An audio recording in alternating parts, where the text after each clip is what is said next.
Hello, friends. This is Pastor Ben Pierce coming to you live from 301 Studios. I hope that you're doing well, and my prayer has been that you have enjoyed these top 25 in the year of 2025 Psalms. Today we're on number 4. Number 4 on the countdown is a whiz banger.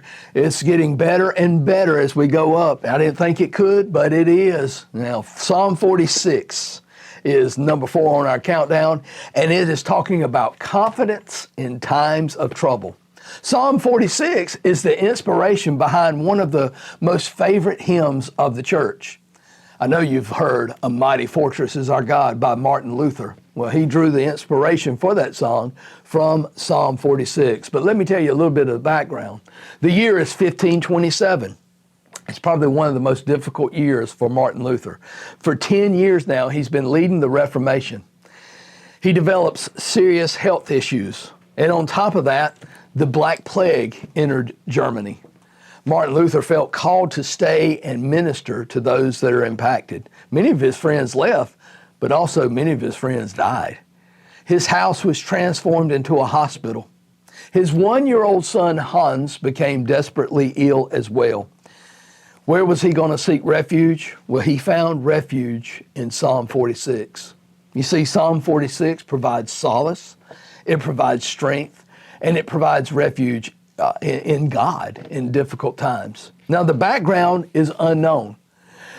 Many suggest that it could be a military victory, and there are several possibilities. I tend to think that this could be King Hezekiah of Judah when he was surrounded by the army and the king of Assyria, and 46 towns and villages in Judah had been sacked. Over 200,000 residents had been taken captive along with much spoils. At least 185,000 troops surrounded Jerusalem, and it looked like only a matter of time before the city fell. Hezekiah prayed, God spoke, and in one night, the angel of the Lord defeated the armies and killed 185,000 of the opposing soldiers. Well, Psalm 146, written by the sons of Korah.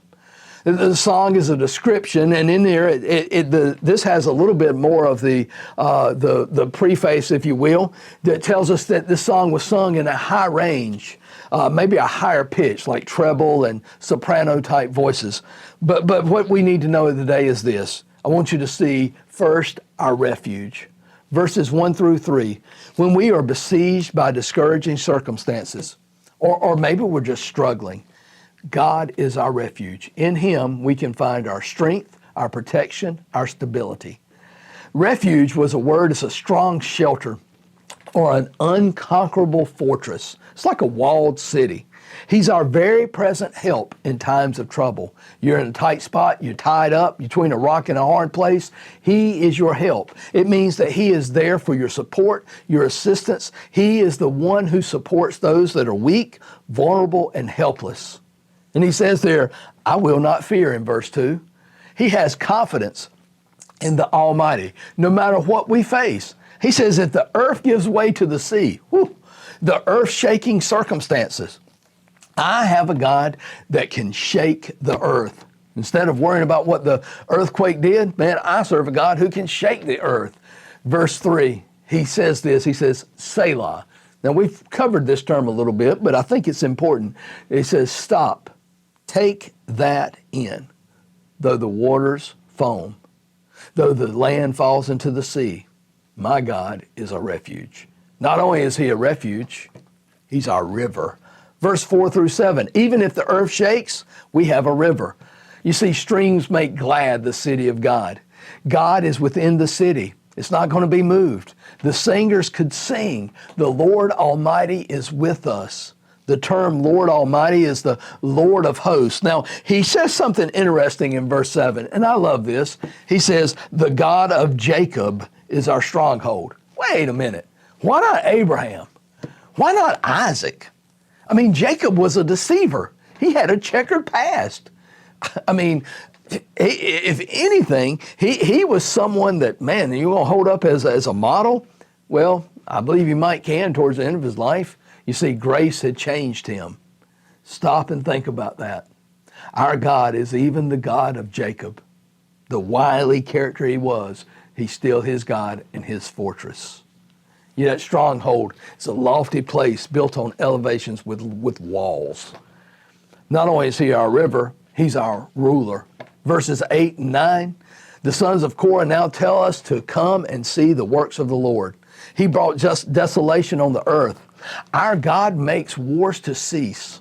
Enemies come with bows and spears, chariots, but our God stops them. Be assured of that no matter what we face, we have victory. He will deliver his people. And then in verses 10 and 11, I love this, he is our rest. There's a shift from the sons of Korah to the Lord himself. It's kind of like a universal command in verse 10 to those that are in trouble. And this is what the Lord says, be still and know that I am God. This is not a call to reflect upon. No, this is a call to redemption and surrender. You see, for you to experience God's sufficiency in a crisis, you must be learning to experience it each day. If you aren't learning to depend on him as your refuge, to draw on him as your resource, and to defer to him as your ruler when things are going smoothly, you won't know how when trouble strikes. Now, Psalm 46 is going to give us that peace, that hope, that strength, that no matter what we face, God is our ever-present help in times of trouble. I love that. In times of trial, you're going to turn to what you depend on and what you trust in. An alcoholic's going to turn to the bottle. An addict is going to turn to drugs. A worldly person is going to turn to worldly wisdom. But a Christian should turn to the Lord his God, the Lord of hosts, the God of heavens and earth, and yes, the God of Jacob. He is sufficient to get you through. God bless you. I pray that you'll keep seeking the Lord, and we have now officially gotten into the top 3. Can't wait to see you then.